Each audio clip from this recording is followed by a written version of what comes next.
Je vous remercie beaucoup pour l'invitation à ce café du vendredi. Enfin, ça me fait plaisir d'être ici et puis voilà, d'essayer de partager quelque chose de mon métier qui m'intéresse particulièrement. Et merci aussi du coup pour le café, du café du vendredi.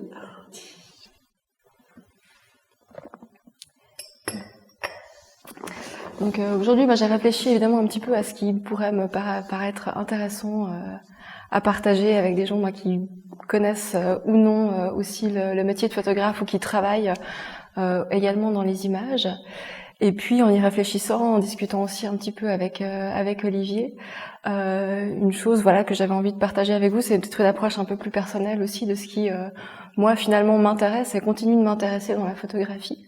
J'ai tendance à être peut-être assez intellectuellement infidèle, à m'intéresser à beaucoup de choses, à passer d'une chose à l'autre, à avoir des passions qui durent quelques années et ensuite à passer complètement à autre chose. Mais la photographie qui est aussi ma toute première formation.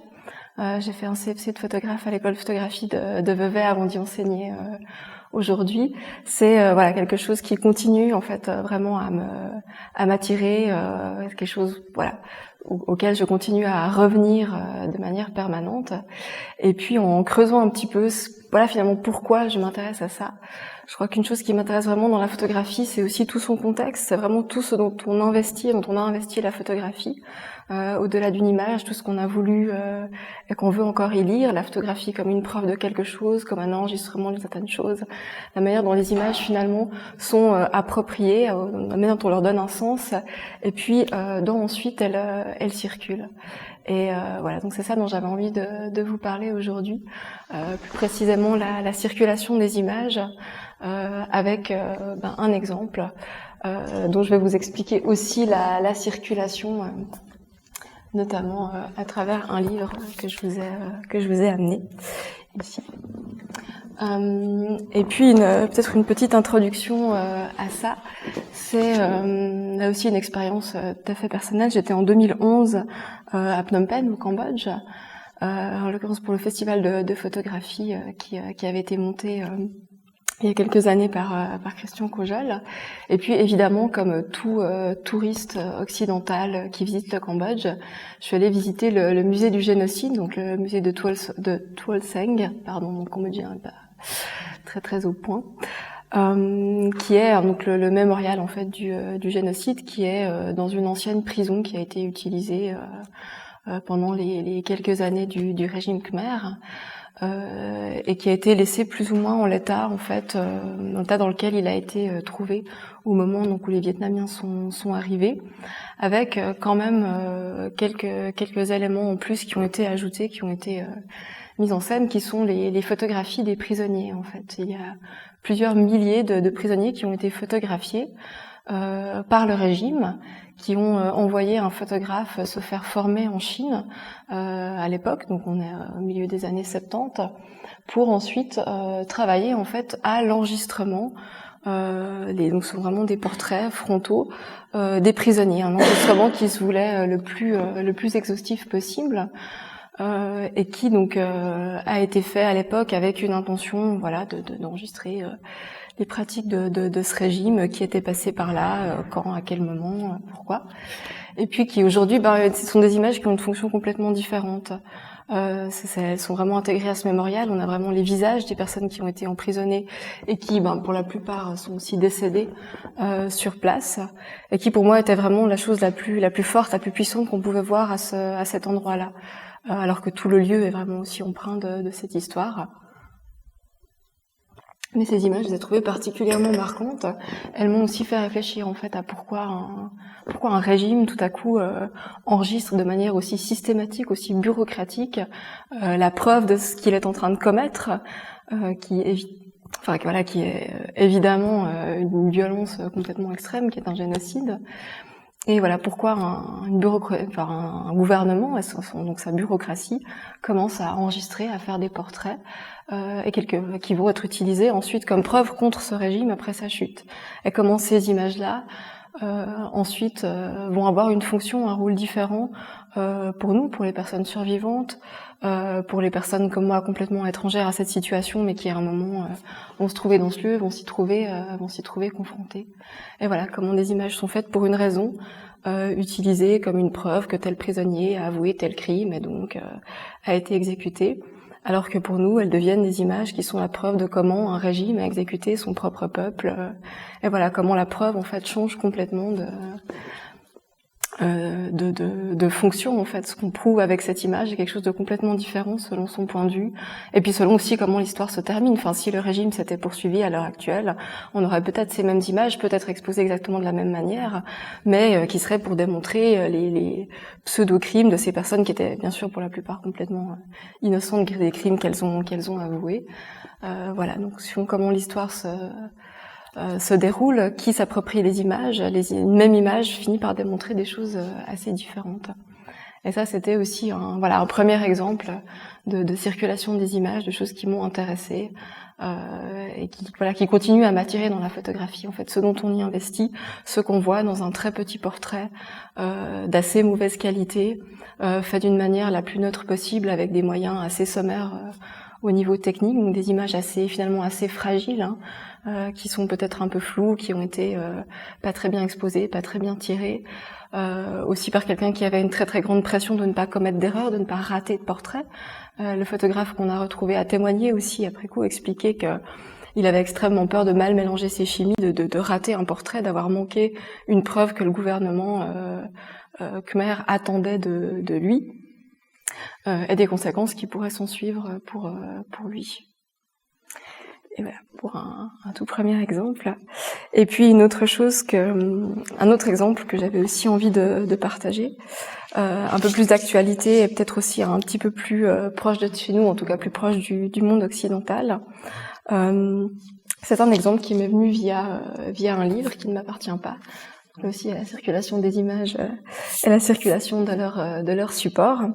Ça, c'est un livre que m'a prêté en fait un ami à qui j'avais demandé d'autres livres et qui m'a dans la pile glissé celui-ci en me disant ah oui tiens regarde ça pourrait t'intéresser, ça parle d'archives, et c'est en fait un livre qui est tiré qui est un projet de l'université de Ryerson au Canada et qui en fait a invité 8 artistes à travailler sur les archives d'une agence qui s'appelle Black Star. Une agence qui a été fondée en 1935 à New York par des immigrés allemands qui avaient fui le régime nazi et puis amené aux États-Unis leurs compétences dans la réalisation en fait, dans le travail d'une agence de presse. Donc une agence qui a eu beaucoup de succès, qui existe toujours et qui a légué presque 300 000 négatifs de ses archives à l'université de Ryerson au Canada. Université qui a commencé à collectionner les images dans les années 60 et qui a donc aussi beaucoup de compétences dans la conservation des images, mais aussi dans leurs études, dans la recherche, etc. Et une caractéristique de ces archives, assez heureuse pour la recherche, c'est le fait que ce sont beaucoup des images qui sont imprimées. En fait, c'est pas des négatifs, qui peuvent être assez laborieux à rechercher évidemment, mais des tirages de lecture, donc qui rendent une recherche beaucoup plus facile. Et cette université donc a invité 8 artistes à travailler sur ces archives, à en faire quelque chose. Et puis l'essai, le travail qui m'a tout de suite intéressée dans ce livre, même s'il est presque à la fin, c'est un essai de Dito Steyer, une artiste allemande, dont le travail m'intéresse beaucoup, et qui a fait tout un essai qui sont illustrés par le dos des images d'archives en fait. Donc on voit là aussi des marques de leur circulation, qui les a faites, où est-ce qu'elles sont allées, comment elles ont circulé. Et ce sont des images d'un photographe américain, Charles Moore, un photographe blanc, mais qui a photographié en 1963 les émeutes de Birmingham, donc pendant la lutte pour les droits civiques aux États-Unis, et qui a réalisé ces images iconiques que vous avez sûrement peut-être déjà vu passer, ou en tout cas qui peut-être ont une certaine familiarité, qui sont ces images donc de policiers blancs avec donc armés avec des matraques et qui ont des chiens et qui sont en train d'attaquer en fait les manifestants qui sont eux noires, des images qui ont circulé notamment donc via Blackstar dans le magazine Life, donc qui ont une circulation vraiment mondiale, et puis qui ont créé évidemment beaucoup d'émotions et aussi beaucoup de critiques du gouvernement américain qui lâche quand même les chiens sur ses propres citoyens, lesquels ne sont pas armés et a priori étaient plutôt en train de faire des démonstrations plutôt pacifistes. Donc voilà, des images qui ont une première circulation américaine, puis ensuite mondiale, qui ont eu aussi des conséquences, enfin un impact sur la perception en fait de cette lutte pour les droits civiques, même si là aussi la manière dont elle a diffusé ont des fois été aussi assez ambiguës. Typiquement, ces images, quand elles sont parues dans Life, étaient légendées « The dog's attack is Negro's reward ». Donc l'attaque des chiens et la récompense des Noirs. Donc là aussi une légende un petit peu ambivalente, un petit peu ambiguë sur ce qui se passe. Et puis ce sont des images qui ont continué à circuler. Elles se sont retrouvées en 1965, donc vraiment 2 ans plus tard, dans une vidéo d'Agitprop, réalisée par un réalisateur cubain qui, Santiago Alvarez Roman, qui l'a utilisé en fait, qui était à Cuba, qui a réalisé cette pièce en entendant après avoir entendu une chanson de Lena Horne, une activiste aussi noire américaine, qui a décidé d'en faire une vidéo et qui était à ce moment-là à Cuba, ne s'est pas déplacé aux États-Unis pour photographier ou filmer tout ceci, mais a utilisé en fait les images qui lui parvenaient via la télévision, via Live, via les magazines. Il a remonté ces images-là pour en faire une vidéo, uniquement à partir de leur circulation. En fait, en les recadrant, ensuite en insérant aussi du mouvement dans les images, en filmant une partie, puis une autre, etc. Vidéo que j'ai pu moi-même voir parce qu'elle est sur YouTube, en très mauvaise qualité. Et puis cette vidéo s'y trouve via en fait le festival de films de Leipzig de 1965 où elle a été montrée, qui figure encore en ouverture. Donc on a un film basé sur des images faites aux États-Unis, réalisé par un réalisateur cubain qui a circulé via Leipzig et qui maintenant nous arrive via un utilisateur que je connais pas, qui est une personne sur YouTube. Ceci toujours de manière un peu plus compressée. Un petit peu plus pauvre, si on veut, en qualité. Et puis l'histoire de la chanson, par contre, elle est encore plus fascinante au niveau de la circulation. C'est une musique juive hassidique qui a émergé dans une partie de l'Europe qui est maintenant située entre la Roumanie et l'Ukraine, qui a circulé via Jérusalem, qui a été utilisée par l'armée ottomane en 1915. Voilà. Qui ensuite a circulé via Cuba où elle a été reprise pour en faire un mambo avant de partir aux États-Unis où un autre musicien en fait a composé une chanson pour Lena Horne, chanson qui a été gravée sur un CD qui a été amené par un activiste américain à Cuba où le réalisateur a écouté ce CD et s'est dit OK, je vais faire une vidéo avec cette chanson. Donc voilà, une circulation des images, mais aussi la circulation des personnes, évidemment, la circulation de la musique, domaine que je connais moins, mais qui est tout aussi fascinant. Et ces images-là ont continué leur chemin. Elles ont été aussi utilisées ensuite par Andy Warhol, qui en a refait des sérigraphies.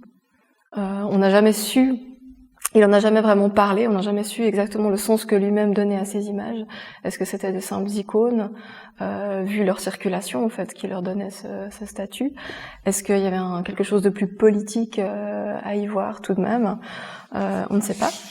Je peux vous montrer à quoi ressemblent ces collages qui reprennent évidemment les couleurs du drapeau américain.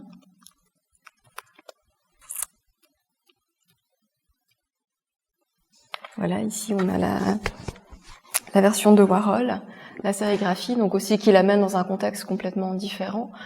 Est-ce que vous allez mettre cette sérigraphie peut-être chez vous parce que vous aimez beaucoup Warhol ou parce que vous partagez une certaine indignation en voyant ces images? Donc là vous avez les originaux de Moore dans une toute autre qualité. Ici la sérigraphie qui évidemment va ensuite aussi altérer l'image. et puis une version avec le drapeau américain. Donc on voit que l'image circule, mais elle est aussi complètement transformée, elle est appropriée. Elle prend des sens différents et aussi plus ambiguës. Ici, on a une image qui documente quelque chose, on sait quand ça a été pris, par qui, par quelqu'un qui lui-même a été arrêté en fait en 63, donc lui-même qui avait un engagement aussi politique très clair. Qui continue à circuler. Et puis des images en fait qui je trouve continuent aussi à circuler au sens où les émeutes aussi plus récentes qu'on a vues au cours des dernières années ici sont une image qui a été faite à Ferguson aux États-Unis, ici une image de Moore. Donc en fait on a cette image là qui continue aussi à circuler sous forme d'un motif qu'on retrouve maintenant dans l'iconographie des émeutes américaines où on a le policier blanc avec son chien, comme c'est la même race de chien, le parallèle entre les images est d'autant plus évident, évidemment. Si on avait un tout autre type de chien, ce serait un petit peu différent. Et on voit que ces images, en fait, ont souvent été comparées. Là, je vous montre ce collage, c'est tel que je l'ai trouvé, en fait, sur Internet. C'est pas moi qui l'ai composé. C'est un parallèle qui a été fait entre ces images plus anciennes, celles qu'on trouve maintenant. Et puis, je peux même vous montrer ce que j'ai trouvé encore. Voilà, ce matin, donc en cherchant simplement Ferguson Riots Dog, tout de suite la deuxième image que l'on voit, c'est celle de Charles Moore qu'on retrouve à plusieurs reprises avec soit des articles de blog, mais je crois même un article du New York Times qui fait cette comparaison. Voilà, ce qui m'a aussi frappé à quel point effectivement des images continuent à être d'actualité parce qu'elles sont des échos de ce qui se passe à l'heure actuelle. Elles nous donnent aussi une lecture de ce qui se passe maintenant, en fait, d'avoir vu ces images-là. Évidemment, ça va nous faire un parallèle entre ce qui se passait en 63 et ce qui se passe maintenant. Est-ce que c'est un parallèle qui est justifié ou pas? Ça, c'est quelque chose auquel j'ai une opinion personnelle, mais je ne suis pas une experte dans ce domaine. Et puis, par contre, bien sûr, c'est un parallèle qui est aussi un petit peu biaisé parce que c'est ma recherche dans Google Images avec les mots-clés. Moi, je voulais obtenir ce parallèle, donc j'ai mis que je voulais un chien dans les mots-clés. Donc j'ai eu des chiens. Et puis voilà, bien sûr, j'avais déjà cherché des images de Charles Moore, j'avais déjà cherché des images de ces émeutes. Donc ça aussi, ça alterne évidemment les résultats que j'ai dans Google. Donc j'ai aussi obtenu quelque part ce que je cherchais, ce qui est aussi évidemment un biais complet, même si je persiste à penser que le parallèle existe réellement, puisque d'autres l'ont fait aussi avant moi. Voilà, donc ça c'était un petit exemple que j'avais envie de vous montrer. J'avais aussi envie de vous parler comment j'étais moi-même arrivée à voir ces images-là via un livre, un essai, donc qui a fait tout le travail pour moi. Hein, c'est pas moi qui ai recherché et fait un travail archéologique autour de ces images-là. Mais voilà, un exemple de ce qui m'intéresse dans la photographie, qui montre aussi ce dont on l'investit et aussi le sens qu'elle prend, la puissance qu'elle prend aussi parce qu'elle est dans un contexte bien particulier et pas uniquement parce qu'elle existe de manière complètement indépendante, calfeutrée cloîtrée dans un musée. Et voilà. Parfait, merci beaucoup Danae pour ta jolie présentation. Moi j'ai une question qui vient à l'esprit en t'entendant. Évidemment pour un photographe c'est toujours important et plaisant que ses propres images circulent. Moi j'ai envie de te poser la question suivante. Est-ce que pour toi, comment est-ce que tu vois la circulation de tes propres images avec le fait que tu aies des droits d'auteur, que tu dois aussi gagner ta vie en vendant ton travail, en vendant tes images. Et puis, à quel moment finalement l'image t'échappe une fois que tu l'as créée, tu l'as donnée à quelqu'un, et puis justement elle peut être publiée, recadrée, détournée. Comment tu sens ça ? Alors déjà, peut-être je vais préciser que j'ai le privilège de ne pas avoir besoin de vivre uniquement de mes images. Donc là aussi, j'ai un point de vue qui est aussi biaisé parce qu'il est un petit peu en dehors d'une nécessité économique. C'est vrai que j'avais eu ça fait peut-être une dizaine d'années, en tapant mon nom dans Google pour voir un peu par curiosité ce qui allait ressortir. J'avais vu une photographie en noir et blanc qui ressemblait beaucoup à une image que j'avais faite et puis qui apparaissait avec mon nom en fait. Et puis quelqu'un qui avait apprécié une image que j'avais faite et qui avait fait une sorte de remake en fait avec un modèle tout à fait dans la même position mais qui portait des talons aiguilles, un modèle qui était complètement féminisé, donc c'était un propos complètement différent. Et puis c'est vrai que ma première réaction, c'était de me dire oulala, mais mon Dieu, c'est quelqu'un qui, mon image a pas du tout amené ce que je voulais, parce que c'est vraiment une image qui dit quelque chose qui va là, alors qu'une image dont mon intention personnelle allait quelque chose de complètement différent. C'était vraiment ma première réaction, avec évidemment un peu de flatterie aussi de se dire waouh, quelqu'un a été inspiré par mon image, en a refait une. En plus, il me cite en mettant ça sur Internet. Mon petit quart d'heure de gloire est arrivé, ça y est. Et puis en fait, finalement aussi c'est une réaction des premières minutes. Et puis en fait finalement c'est quelque chose qui m'a aussi fait très plaisir. Parce que je me suis dit en fait quelqu'un a vu une image et se l'est appropriée et on a fait autre chose quoi. Et c'était bien sûr quelque chose de complètement faire, il n'a pas réutilisé mon fichier sans me demander mon avis, il a vraiment refait une image qui ensuite était complètement sa propre image, même s'il n'avait pas cité mon nom et que j'étais tombée dessus dans un autre contexte, finalement ça m'aurait pas dérangé. Pour moi c'est vrai qu'une image elle a aussi une valeur dans la mesure où elle circule. Alors ça veut pas dire que toute image doit être donnée libre de droit par n'importe qui et qu'on peut pas évidemment exiger une compensation économique à l'utilisation d'une image, ça c'est clair. Mais c'est vrai que pour moi plus une valeur a de l'image aussi plus elle circule. De manière licite, mais peut-être aussi parfois de manière illicite, comme on l'a vu avec les images de Charles Moore, qui n'a pas été très très content quand Warhol a utilisé ces images, l'agence encore moins, pour refaire une sérigraphie. Et puis pour l'anecdote, ils ont obtenu en échange 2 sérigraphies de Warhol en compensation, dont ils se sont aperçus après coup que ces images-là étaient elles aussi reprises, avaient été aussi appropriées de quelque chose d'autre. Ils les ont vendues pour un très bas prix. Ils n'ont pas du tout été satisfaits de cette résolution-là. Et puis je vais arrêter de parler après, je promets. Mais un autre élément, une autre théorie aussi que je trouve intéressante, toujours de Dito Steyerl. Donc cette artiste allemande, elle a écrit un essai qui s'appelle In Defense of the Poor Image, en défense de l'image pauvre, où finalement elle met en concurrence plusieurs types de valeurs de l'image.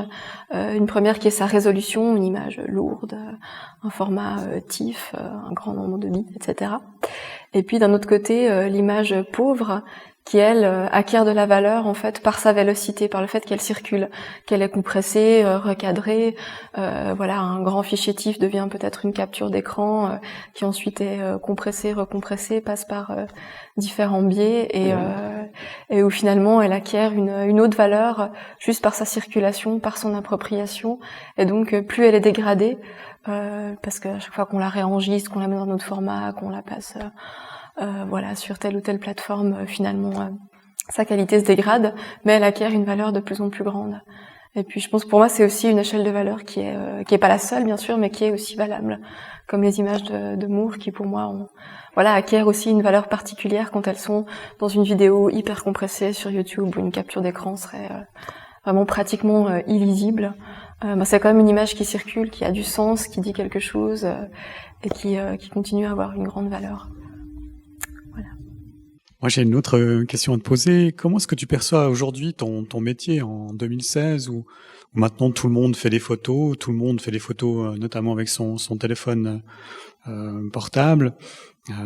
Est-ce que, d'après toi, l'image a changé, le métier de photographe a changé ou bien au contraire, c'est, je sais pas, une autre possibilité finalement de faire des images? Ah oui, je pense que le métier continue à changer parce que notre rapport aux images continue à changer. Il y a peut-être des images qui deviennent inutiles ou redondantes. Moi, ce que j'ose espérer, c'est que peut-être que disons que les types d'images qui sont moins en demande ou qui disparaissent sont peut-être les images moins intéressantes et peut-être les parties moins intéressantes aussi du métier de photographe. Des images extrêmement génériques, peut-être que c'est bien finalement que quelqu'un fasse une fois pour toutes et qu'ensuite, en tant que photographe, on puisse passer à autre chose et faire d'autres images. Je sais que c'est un point de vue très optimiste et que ça ne se passe pas non plus exactement comme ça.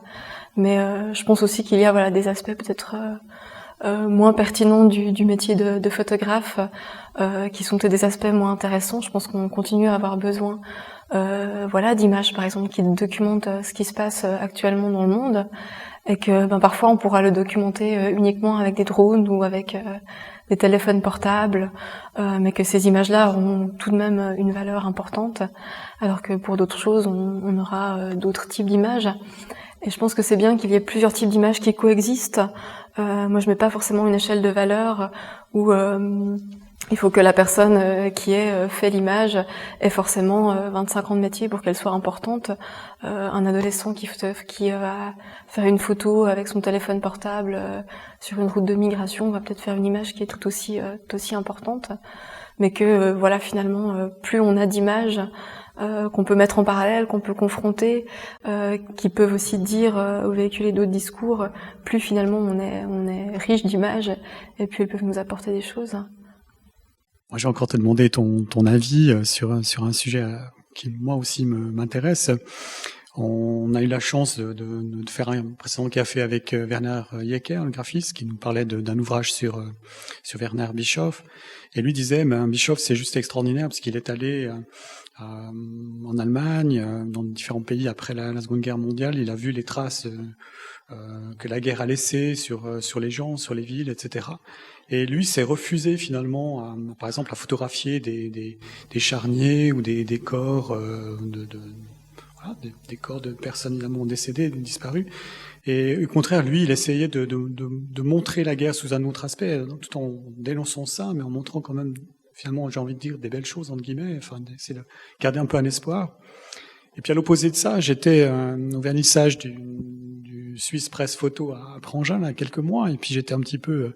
Mais ça, c'est un avis tout à fait personnel, j'assume, mais outré d'entendre le gagnant déclarer que le rêve de tout photographe de presse, c'était de rencontrer ou d'avoir en face de soi des gens criant, hurlant leur désespoir et leur tristesse. Enfin, ouais.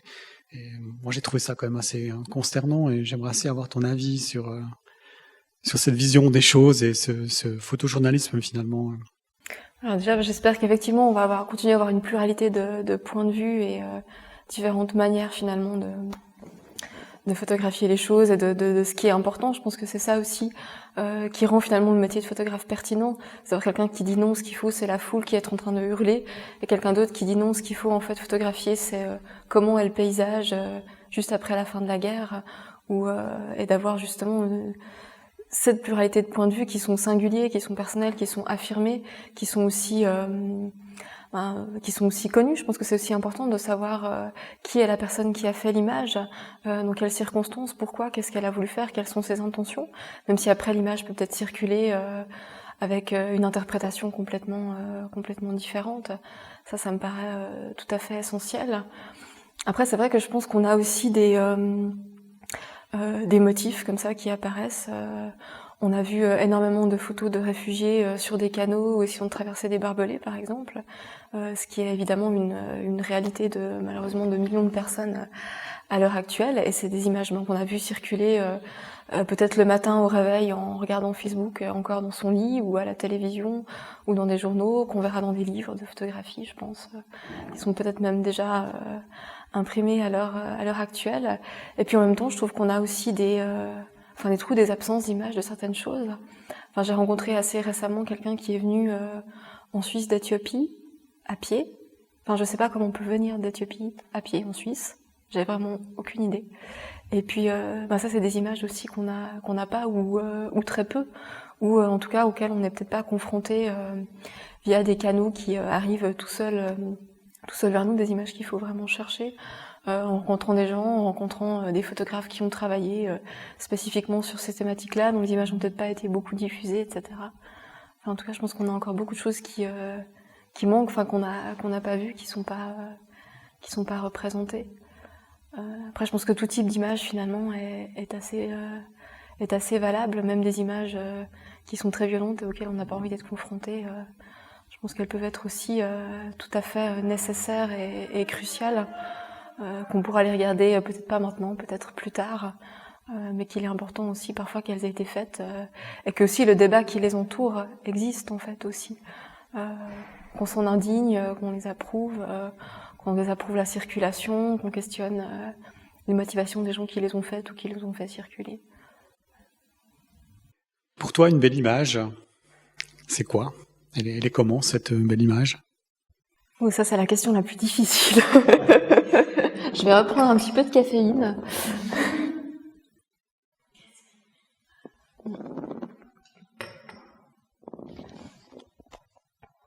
Pour moi, il y a évidemment une définition toujours personnelle. C'est vrai qu'il y a des images. Il y a un ami avec qui on faisait toujours une distinction quand on visitait des expositions ou des foires.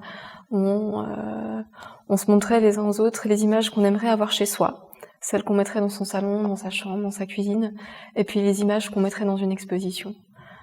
Donc on différenciait aussi ce type d'images. Alors bien sûr, il y a quand même quelques recoupements de temps en temps, mais voilà, des images dont on pensait qu'elles étaient importantes, qu'elles véhiculaient un sens, qu'il était important de les partager, et puis des images qui peut-être n'avaient pas ce pouvoir-là, mais qu'on aimait beaucoup contempler, et qu'on aurait sans honte, ou peut-être parfois un peu honteusement, quand même mis chez soi, purement pour leur qualité esthétique. Donc peut-être que je fais aussi cette distinction-là. Il y a des images qui sont importantes, qui sont peut-être aussi celles que j'aimerais avoir dans mon salon, et puis des images effectivement qui peut-être ont une valeur pour moi qui est purement esthétique. J'ai 2 images qui sont au-dessus de mon bureau, qui peut-être pour moi regroupent les deux. Une image de Dylan Pernaut, que je trouve magnifique, que je me lasse pas de regarder, qui sont des insectes pris dans une résine, dont je connais pas exactement le contexte en fait. Finalement, je peux imaginer quelque chose de plus ou moins scientifique, ou alors une tentative de conserver quelque chose de manière plus ou moins belle qui a plus ou moins échoué. Et donc j'ai finalement pas très envie de connaître le contexte. Elle me satisfait comme ça. Et puis, alors bien sûr, si j'étais amenée encore à l'exposer, je tâcherais d'avoir une légende évidemment beaucoup plus précise, d'en connaître peut-être le contexte si c'est important. Et puis j'ai une deuxième image juste à côté qui est une image d'un ours à collier dans un zoo. Alors c'est ma race d'ours préférée, donc c'est aussi pour ça que que j'aimais beaucoup cette image et que je l'ai accrochée au-dessus. Donc là aussi quelque chose de complètement partiel et tout à fait irrationnel. Mais voilà, c'est ma race d'ours préférée depuis que je suis toute petite. Et puis c'est un ours en fait qui est dans un zoo et qui est dans un environnement extrêmement froid, qui est sur une espèce de table en aluminium. Et il a un petit tuyau entre les dents et puis il est inconscient. Et en fait, c'est un ours auquel on est en train de brosser les dents. Voilà, un ours à qui il n'arrive en soi rien de dramatique, mais l'image par contre elle est complètement ambiguë. Et donc voilà, j'ai ces 2 images que j'adore, je les ai pour des raisons personnelles, complètement injustifiables en dehors de mon appartement, mais c'est aussi des images que j'ai exposées mais pour des raisons complètement différentes. Donc c'est vrai que moi je fais une distinction des images belles et des images importantes, mais ça peut se regrouper. Moi, je voulais vous demander encore une chose. Je travaille avec des enfants et des adolescents, et puis je suis souvent assez étonnée de leur regard sur des images ou des photos ou des vidéos qu'ils peuvent voir sur Internet, par exemple, parce que je trouve qu'ils ont souvent très peu de recul et d'interrogation sur ce qu'ils voient. J'ai l'impression qu'ils reçoivent les images de manière assez immédiate, comme ça, et puis justement tout le travail dont vous nous parlez, enfin toute la réflexion que vous avez autour de où est-ce que cette image a été prise, dans quel contexte, qu'est-ce qu'on en a fait, c'est vraiment un travail que eux ne font pas, qu'ils n'ont pas ces interrogations. Et puis je me dis que c'est peut-être une réflexion que vous proposez à vos étudiants, et je me disais, est-ce que ce serait pas un travail à faire aussi avec des enfants, avec des adolescents? Il y a déjà un petit peu ça à l'école, mais à mon avis, c'est pas suffisant. Enfin, je voulais avoir votre avis là autour. Je crois que je vous rejoins complètement. Je trouve qu'effectivement, on apprend peu à lire les images, on apprend beaucoup à lire les textes, et c'est évidemment très important, je remets pas du tout ça en question, mais on apprend peu à lire les images, et puis je trouve qu'on apprend peu à lire en fait aussi le contexte des images. Qui a fait cette image, pour dire quoi, qui l'a fait circuler, comment, et puis comment une image, voilà, aussi ne dit pas la même chose dans différents contextes. Là, je me souviens d'une polémique qui avait eu lieu il y a peut-être une dizaine d'années sur une pièce qui avait été montrée dans une exposition sur l'art contemporain chinois au Kunstmuseum de Berne.